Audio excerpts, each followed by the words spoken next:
Welcome to your online school Diksha. Class 10th Mathematics. Chapter 3 Pair of linear equation in two variable. दो चर वाले रैखिक समीकरण युग्म। आज का विषय प्रश्नावली 3.1।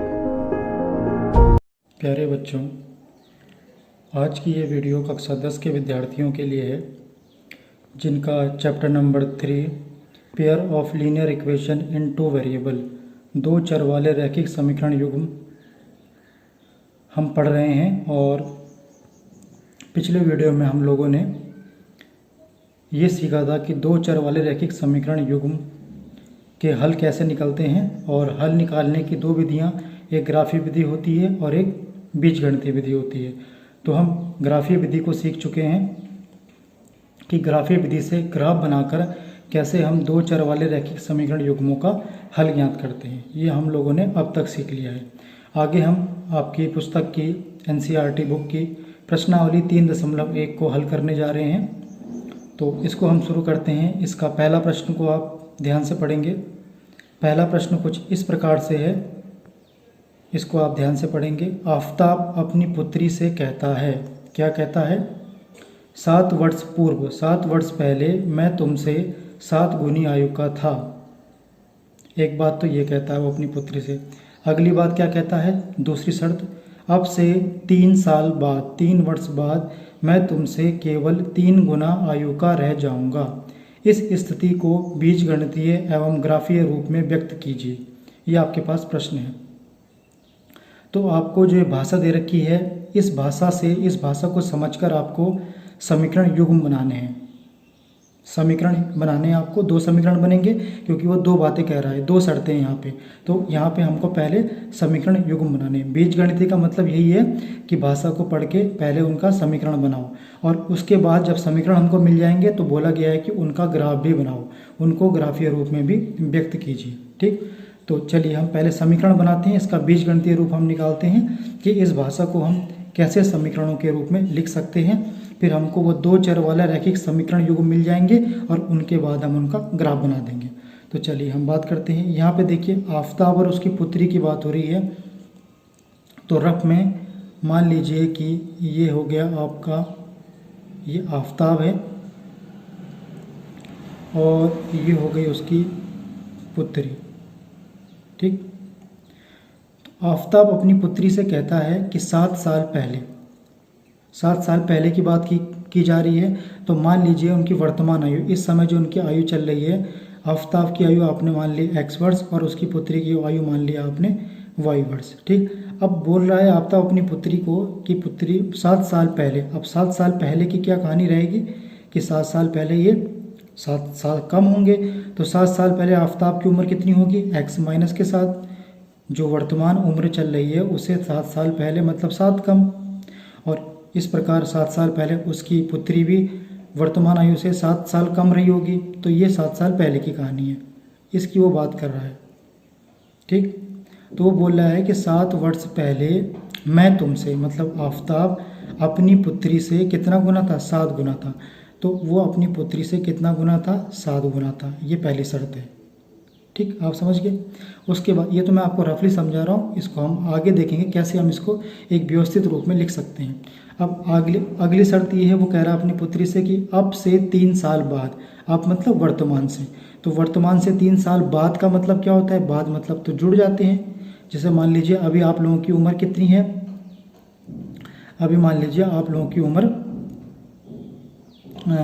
16 साल है। तो 3 साल बाद जोड़ना पड़ेगा आपको, 16 और 3 19 साल हो जाएगी। तो बाद के लिए हम जोड़ते हैं और पहले के लिए घटाते हैं। आप ये बात जानते हैं आप लोग। तो 3 साल बाद आफताब x + 3 का होगा और उसकी पुत्री कितनी होगी? पुत्री भी तो बढ़ेगी 3 साल, y + के 3।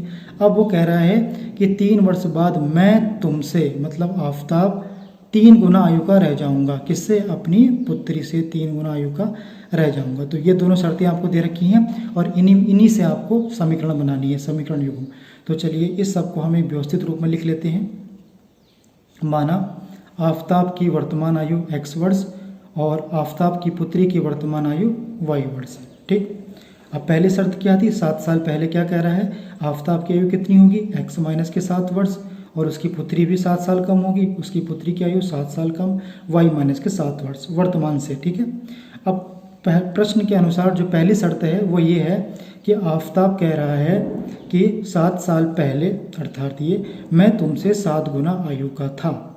तो आफताब 7 साल पहले उसकी आयु कितनी रही थी, x माइनस 7 वर्ष, और वो अपनी पुत्री से कितना गुना था, 7 गुना अधिक था। तो इनको आप बराबर कर सकते हैं प्रश्न के अनुसार। आप यहाँ पे लिखेंगे प्रश्न अनुसार, पहली शर्त के अनुसार। ठीक है, आफताब अपनी पुत्री से 7 गुना आयु का था। इसको चलो आप सिंप्लीफाई कर लेते हैं। x माइनस 7, 7 के अंदर गुणा कर लीजिए, 7y 7 7 49। अब x और y को एक साथ ले आइए, तो 7y इधर आके माइनस का हो जाएगा, ये 7 उधर जाके प्लस का बन जाएगा, माइनस 49 प्लस 7, तो x माइनस 7y बराबर माइनस के 42। ये आगे बच्चों आपकी समीकरण नंबर 1।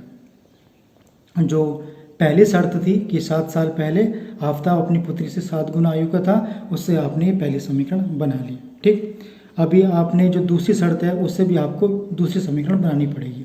अब से 3 वर्ष बाद, ठीक है, मतलब वर्तमान आयु से 3 वर्ष बाद, तो 3 वर्ष बाद आफताब की आयु कितनी हो जाएगी, x प्लस के 3, उसकी पुत्री की आयु y प्लस के 3 हो जाएगी। अब प्रश्न के अनुसार बोला गया है कि आफताब अपनी पुत्री को कह रहा है कि 3 साल के बाद मैं तुमसे 3 गुना आयु का हो जाऊंगा, रह जाऊंगा, 3 गुना आयु का रह जाऊंगा। तो इसको हमने जो प्रश्न के अनुसार हमको दे रखा था उससे हमने इसको व्यवस्थित कर लिया। तो देखिए x प्लस 3, 3 के अंदर गुणा भी 3y, 3 3 9। अब x y को एक तरफ कीजिए, ये 3y इधर आके माइनस का 3y बन जाएगा, ये प्लस का 3 उधर जाके माइनस का बन जाएगा। ठीक, तो x माइनस के 3y बराबर क्या आ गया आपके पास, 9 में से 3 कम 6। ये बन गई आपके बच्चों समीकरण नंबर 2।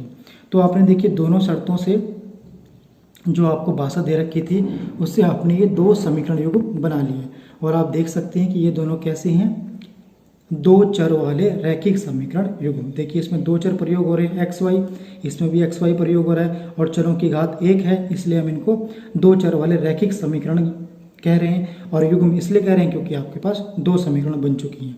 तो अब आपको मिल चुका है 2 चर वाले रैखिक समीकरण युग्म। तो पहला काम तो आपका पूरा हो गया। आगे बोला गया है कि इनको ग्राफीय रूप में भी व्यक्त करो, मतलब इनका ग्राफ भी आपको बनाना पड़ेगा। तो ग्राफ बनाने के लिए तो पहले हमको एक एक समीकरण का टेबल बनानी पड़ेगी, सारणी बनानी पड़ेगी, उनके हलों वाली सारणी। चलिए, तो पहले हम समीकरण नंबर 1 के लिए क्या बनाते हैं, समीकरण नंबर 1 के लिए हम बनाते हैं पहले सारणी। तो आप यहाँ ऐसे लिखेंगे, अब समीकरण 1 के लिए कुछ निर्देशांक निकालते हैं। निर्देशांक मतलब जो सारणी के जो हल होते हैं x y के मान, उन्हीं को हम कहते हैं निर्देशांक। ठीक, तो समीकरण नंबर 1 हमने लिखी, x माइनस 7y बराबर माइनस के 42। 7y को बराबर के उस तरफ ले गया तो ये प्लस का हो जाएगा, तो 7y माइनस के 42। या करके आप इसको ऐसे भी लिख सकते हैं। अब कुछ नहीं करना है आपको, एक चर का मान रखना है, दूसरे चर का मान आपको निकालते जाना है। आप ये भी जानते हैं कि ये रैखिक समीकरण है, और रैखिक समीकरण का ग्राफ आपको क्या मिलता है, एक सरल रेखा, और सरल रेखा के लिए कम से कम 2 बिंदुओं की तो आपको आवश्यकता पड़ेगी ही। तो कम से कम 2 बिंदु तो आपको निकालने ही है, 2 बिंदु से आपका काम हो जाएगा। आप 3 भी निकाल सकते हैं, वो आपकी मर्जी है। तो देखिए मैंने क्या किया सबसे पहले, और बच्चों मैंने आपको पिछले वीडियो में बताया था कि हमको ऐसे चरों के मान रखने पड़ेंगे, ये रखने होते हैं जिससे हमारा ग्राफ आसान बन जाए। ग्राफ को कठिन नहीं बनाना है, इसलिए आप स्वतंत्र हैं, चर का मान कुछ भी रख सकते हैं, ठीक है, लेकिन आपको ऐसे मान रखने हैं जिससे कि आपका ग्राफ आसानी से बन जाए। तो सबसे पहले देखिए हम यहाँ पे y बराबर 5 रखते हैं, तो ये y की जगह 5, 7 5 35, 35 में से 42 कम करें, क्या आएगा आपके पास, माइनस का 7। तो आपको पहला हल क्या मिल गया, x का मान माइनस के 7, और y बराबर क्या रखा था आपने, 5। तो पहला हल मिल गया -7,5। अगला हल देखिए, y बराबर 6 रखने पर, तो यहाँ 6 रखेंगे तो 6 7 42, 42 में से 42 कम करेंगे आपको मिलेगा 0। तो x का मान आपको मिला 0, y का मान आपने 6 रखा है। मैंने एक और हल निकाल दिया है जिससे मेरा ग्राफ और अच्छा बन जाए। y बराबर मैंने यहाँ पे 7 रख दिया है, तो देखिए 7 और 7 7 7 49, 49 में से 42 कम करेंगे तो 7 बचेगा। अब तीसरा हल आपको क्या मिल गया, x का मान मिल गया आपको 7, y का मान क्या मिल गया आपको 7। आपको 3 हल मिल चुके हैं। इन 3 हलों से आप क्या बनाओगे, समीकरण नंबर 1 के लिए सारणी बनाओगे। ठीक, तो बच्चों ये जो हल आपने समीकरण नंबर 1 के निकाले हैं, इनसे आप सारणी बनाओगे। तो सारणी कुछ इस तरह से बनेगी, ये समीकरण नंबर 1 की सारणी। ऐसा आप लिखोगे, द सॉल्यूशन टेबल, मतलब किसके, द सॉल्यूशन टेबल समीकरण नंबर 1 के लिए। ऐसे लिख देंगे आप समीकरण नंबर 1 का हल का सारणी वाला हल, सॉल्यूशन टेबल। तो देखिए ये एक्स का मान -7, वाई का मान 5, 0, 6, 7, 7, ये मान आपने यहाँ जाके यहाँ से सारणी बना देनी है, ठीक है, और कुछ नहीं करना है। अब इसी प्रकार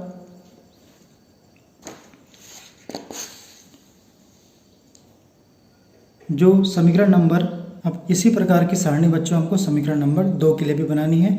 अब लिखेंगे आप, अब समीकरण नंबर 2 के लिए कुछ निर्देशांक निकालते हैं। तो समीकरण नंबर 2 आपके पास ये थी, x - 3y = 6। तो इसको आप थोड़ा व्यवस्थित कर लेंगे। तो x बराबर आप लिख सकते हैं 3y, उधर जाएगा तो प्लस का बन जाएगा 3y + 6। तो इसके लिए भी आप हल निकालेंगे। तो देखिए सबसे पहले y = 0 रखने पर तो ये पूरा 0 हो जाएगा, बचेगा आपके पास 6। तो x का मान 6, y का मान 0। अब आगे y = -1 रखने पर तो y की जगह कुछ भी रख सकते हैं आप मान, लेकिन आपको ऐसे मान रखने हैं कि आपका ग्राफ सरल से सरल बन जाए। जिस छोटे छोटे मान आ जाएं तो छोटे छोटे मानों से तो आप सरल बना सकते हैं, लेकिन कभी ऐसा नहीं है कि बड़े मानों से हम ग्राफ ही नहीं बना सकते हैं, लेकिन कोशिश करनी चाहिए कि यदि हम छोटे मान निकाल दें तो पहले हमको वही प्रयास करनी चाहिए कि हमारे जो x y के मान हो वो छोटे हैं। जब बड़े आ रहे हैं तब तो हम कुछ कर ही नहीं सकते हैं, लेकिन कोशिश ये करनी चाहिए कि हमको छोटे छोटे मान प्राप्त हों। तो y = -1 रखते हैं तो 3 - 1 -3 बन जाएगा। -3 और +6 कितना आता है, -3 और +6 आपको मिलेगा +3 मिलेगा। तो x = 3, y = -1। अब y = -2 रखने पर देखिए ये y की जगह -2 रखेंगे, ये बन जाएगा 3 दूनी 6, माइनस का 6 और ये प्लस का 6, आपस में कट गए, क्या मिला आपको 0। तो x = 0, y = -2। अब समीकरण नंबर 2 के भी आपने कुछ हल निकाल दिए, कुछ निर्देशांक निकाल दिए, तो इससे हम सारणी बना लेते हैं। द सॉल्यूशन टेबल इज समीकरण नंबर 2 के लिए। तो ये x y है, x की जगह रखा आपने 6, 0, फिर आगे 3, -1 और फिर 0, -2। तो ये आपके पास 2 सारणी आ गई, ये समीकरण नंबर 2 की और ये समीकरण नंबर 1 की सारणी आ चुकी है। अब इनसे आप आसानी से ग्राफ बना सकते हैं, ठीक है। तो देखिए ये बच्चों मैंने ग्राफ बनाया है। आप जानते हैं कि ये एक्स अक्ष होता है, ये वाई अक्ष होता है। एक्स अक्ष को ही हम क्षैतिज अक्ष कहते हैं और इसको हम ऊर्ध्वाधर, जो खड़ा रहता है ऊर्ध्वाधर अक्ष, उसको हम वाई डैश कहते हैं। जहाँ पर ये दोनों अक्ष एक दूसरे को काटते हैं वो मूल बिंदु कहलाता है, जहाँ पे प्रतिच्छेद करते हैं। यहाँ पे 0, 0, एक्स का मान भी 0, वाई का मान भी 0, ठीक है। अब आप जानते हैं कि 0 के दाईं तरफ सारे प्लस वाले, बाईं तरफ सारे माइनस वाले, इसी प्रकार ऊर्ध्वाधर अक्ष में ऊपर की तरफ प्लस, नीचे की तरफ माइनस, ठीक। तो अब देखिए जो पहला आपका जो पहली समीकरण का जो टेबल है उसको देखते हैं, उससे हम ग्राफ बनाते हैं। x पे -7, y पर 5। तो देखिए x पर -7 का मतलब जो मूल बिंदु है उसके बाईं तरफ चलना पड़ेगा। तो यहाँ चलेंगे आप, यहाँ पहुँचेंगे। और y पर कितना चलना है आपको, y पर चलना है आपको +5। तो +5 तो ऊपर है। तो देखिए आप पहले x पे चले और फिर y पर चले, तो ये है आपका +5। तो ये वो बिंदु हैं बच्चों, इसके निर्देशांक हो गए यहाँ पे लिख देते हैं -7 और y क्या है यहाँ पे +5। तो ये पहला निर्देशांक आपको बिंदु आपने ग्राफ पर दिखा दिया। अगला जो है वो क्या है, x पे 0 और y पर क्या चलना है 6। तो x पर 0 का मतलब तो चलना ही नहीं है, यहाँ पे यहीं पे रहेंगे, और y पर 6 का मतलब है ये चलना है। तो ये आपके जो दूसरा आपको बिंदु है वो मिल गया, क्या है, ये बिंदु है आपका x पे 0 और y पर कितना है ये 6। अगला बिंदु क्या है आपके पास, x पर 7 है और y पर भी 7 है। तो ये कहाँ मिलेगा, देखिए ये मिला आपको x पर 7 +7 और y पर भी 7। तो ये बच्चों आ गया आपको पास 7,7। देखिए x पर 7 और y पर भी ये क्या है 7 है, y तो ये होता है ना 7,7। तो आपको समीकरण नंबर 1 से जो आपने टेबल बनाई थी, आपको 3 बिंदु मिल चुके हैं। तीनों को आप मिलाएंगे तो आपको समीकरण नंबर 1 का वो सरल रेखा अर्थात ग्राफ आपको मिल जाएगा। इसको मैं बाद में खींचूंगा, पहले हम समीकरण नंबर 2 को भी इसमें प्लॉट कर देते हैं। तो समीकरण नंबर 2 के लिए टेबल ये थी, x पर 6, y पर 0, प्लस की बात कर रहा हूँ मैं। तो ये देखिए बच्चों, ये है x पे +6 और y पर 0, तो y पर तो चलना ही नहीं है। तो ये हो गया आपके पास, ये वो बिंदु हो गया जो x पे तो चल रहा है 6 और y पर है 0। पहले x के निर्देशांक आते हैं आप जानते हैं, फिर y के आते हैं। आगे x पर 3 और y पर माइनस का 1। तो x पर 3, ये देखिए प्लस का 3 यहाँ पे पहुँचेंगे, और -1 y पर, तो -1 तो ये है, नीचे की तरफ आना पड़ेगा। तो ये वो बिंदु है कौन सा, x पर 3 और y पर माइनस का 1। अगला बिंदु क्या है, x पे 0 y पर माइनस का 2। तो x पे तो चलना ही नहीं है, लेकिन y पर चलना है -2, तो नीचे आना पड़ेगा। ये वो बिंदु है x पे चलना ही नहीं है और y पर -2। तो आपने दोनों समीकरणों से जो टेबल बनाई थी उसके बिंदु आपने दिखा दिए। अब इन रेखाओं को, इन बिंदुओं को आपको मिला देना है। ठीक, मिला देंगे आप। चलिए मिलाते हैं इनको। तो देखिए बच्चों, ये जब आपने तीनों बिंदुओं को मिलाया तो समीकरण नंबर 1 के लिए ग्राफ मिल गया। यहाँ पे आप लिख देंगे कि x - 7y बराबर -42, जो समीकरण नंबर 1 था उसका ग्राफ है ये। आप इसको ऐसे दिखा देंगे, ये समीकरण नंबर 1 का ग्राफ है। और जब आपने समीकरण नंबर 2 के बिंदुओं को मिलाया तो ये आपको एक सीधी रेखा मिल गई, ये समीकरण नंबर 2 का ग्राफ है। समीकरण नंबर 2 इसके ऊपर लिख दिया है x - 3y बराबर 6। ऐसा आप परीक्षा में भी लिख देना। तो देखिए ये हो गया इनका ग्राफीय निरूपण। तो आप कहोगे सर, पिछले वीडियो में आपने कहा था कि ग्राफीय विधि से हम इन समीकरणों का हल भी निकाल सकते हैं। ठीक, तो अगली एक्सरसाइज में बच्चों हलों के बारे में हम चर्चा करेंगे। लेकिन आप कहेंगे सर आपने 3 शर्तें हमको बताई थी कि जब दोनों जो समीकरण युग्म हैं उनके ग्राफ एक दूसरे को प्रतिच्छेद करें, या फिर वो एक दूसरे के ऊपर आएँ, या फिर वो एक दूसरे के समांतर आएँ। लेकिन यहाँ पे तो इन तीनों में से कोई केस नहीं आ रहा है, आप ये सोच रहे होंगे। तो बच्चों देखिए, ना तो ये दोनों समांतर रेखाएं हैं कि कभी भी मिलने वाली नहीं है। समांतर रेखाएं तो दोनों के बीच बिल्कुल समान दूरी होती है, समांतर जिनके बीच समान अंतर होता है। आप जानते हैं ये और ये। यदि इस बिंदु पर और इस बिंदु पर दूरी यदि 1 सेंटीमीटर की है, तो इस किसी बिंदु पर भी आप ले लीजिए, उनके बीच भी दूरी 1 सेंटीमीटर की ही होनी चाहिए। तो उसको हम कहते हैं समान अंतर रेखाएं, कि जिनके बीच का अंतर समान होना चाहिए। इसलिए वो कभी भी नहीं मिलती। आप कितना भी आगे पीछे बढ़ा दो उनको, वो कहीं नहीं मिलती। लेकिन आप देखिए यहाँ पे कोई समान अंतर है, देखिए यहाँ पे तो इतना बड़ा है, फिर यहाँ पे कम हो जा रहा है। तो ये दोनों समांतर रेखाएं नहीं हैं, और ये दोनों संपाती रेखाएं भी नहीं हैं कि एक दूसरे को ढक रही हैं। तो फिर ये दोनों रेखाएं कैसी रेखाएं हो सकती हैं। तीसरा केस बचा हमारे पास प्रतिच्छेदी रेखाओं का। तो ये दोनों प्रतिच्छेदी रेखाएं हो सकती हैं, होंगी।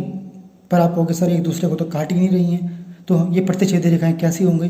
तो बच्चों ये ग्राफ पेपर थोड़ा छोटा पड़ गया है, पैमाना मैंने काफ़ी छोटा ले लिया है, जिससे कि ये रेखाएं एक दूसरे को नहीं काट रही हैं। यदि आप पैमाना थोड़ा बड़ा कर देंगे, ग्राफ छोटा बनेगा, तब आप देखेंगे जब आप इनको आगे बढ़ाएंगे, क्योंकि ये रेखा को तो आप आगे पीछे कहीं से बढ़ा सकते हैं ना, ये कोई बाउंडेशन नहीं होती कि इसको आप बढ़ा नहीं सकते हैं।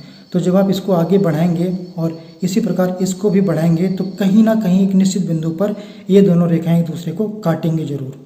तो ये बच्चों वाकई में देखा जाए तो प्रतिच्छेदी रेखाएं ही हैं, क्योंकि ग्राफ मैंने जो पैमाना है वो 1 इकाई का ले रखा है, छोटा ले रखा है, इसलिए ग्राफ थोड़ा इनके बीच गैप ज़्यादा आ गया। यदि आप ग्राफ थोड़ा बढ़ा देंगे, इकाई आप बड़ी ले लेंगे, 2 इकाई ले लेंगे या 3 इकाई ले लेंगे, तब आप देखेंगे कि ये ग्राफ एक दूसरे को काटेंगे, और जिस बिंदु पर काटेंगे उस बिंदु के x और y के निर्देशांक की दोनों समीकरणों के लिए हल होंगे। तो इससे आप कंफ्यूज मत होना, ये प्रतिच्छेदी रेखाओं के रूप में ही आपको ग्राफ मिला है, क्योंकि जब इनको आप बढ़ाएंगे कहीं ना कहीं ये आपस में एक दूसरे को काटेंगे। इनको समांतर रेखा मत समझ लेना आप, क्योंकि समांतर रेखाओं मैंने आपको बताया था कि दोनों रेखाओं के बीच समान अंतर होता है। जबकि यहाँ पे तो देखिए यहाँ बड़ा अंतर है इसके बीच, फिर यहाँ पे छोटा है, फिर और बड़ा, ऐसे बढ़ रहा है। तो ये समांतर रेखाएं नहीं है, ये प्रतिच्छेदी रेखाएं। तो ये बात भी आपको ध्यान रखनी है। तो ये क्वेश्चन नंबर 1 तो मैंने आपको करा दिया है, आप समझ गए हैं कि सबसे पहले भाषा को समझ के हमको 2 समीकरण युग्म बनाने हैं, और फिर उनसे हमको इसका टेबल बनानी है, और फिर ग्राफ बनाना है। इसी प्रकार 2 सवाल और बचे हैं बच्चों प्रश्नावली 3.1 में। इसमें कुल 3 प्रश्न हैं, 1 मैंने करा दिया है, 2 आपके लिए गृह कार्य हैं। ऐसे ही है, भाषा दे रखी है, उनसे आपको पहले रैखिक समीकरण युग्म बनाने हैं और फिर उसके बाद उनसे ग्राफ बना देना है। तो वो आपके लिए गृह कार्य हैं। तो मैं उम्मीद करता हूँ कि उन प्रश्नों को आप आसानी से कर लेंगे। फिर भी कोई प्रश्न नहीं होता है तो आप ग्रुप में मैसेज डाल देना, लेकिन कोशिश तो आपको ही करनी है। तो आज हमने ये प्रश्नावली 3.1 ख़त्म कर दी है। अगले वीडियो में हम, अगर आपकी कोई प्रॉब्लम नहीं होगी, तो प्रश्नावली 3.2 करेंगे। उसमें हम देखेंगे कि कैसे ग्राफ के द्वारा हम समीकरण युग्मों का हल निकाल सकते हैं। जो पहले भी आप सीख चुके वीडियो में, उसमें प्रश्न आएंगे तो हमारा अभ्यास और अच्छा होगा। तो मैं उम्मीद करता हूँ कि आज की कक्षा आपको अच्छी तरह समझ में आ गई होगी। आज के लिए बच्चों इतना ही। Thank you very much.